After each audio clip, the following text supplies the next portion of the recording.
Okey, bencana alam ini bukan kebetulan.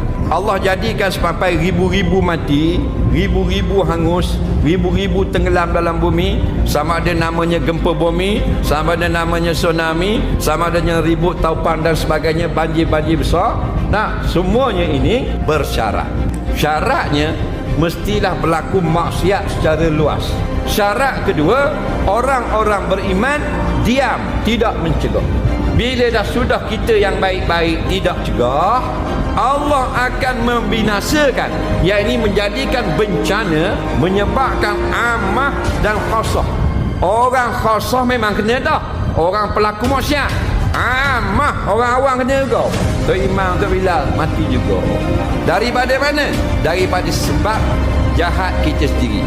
Allah kata kena, apa yang menimpa kamu yang tak molek sebab dosa tangan kamu.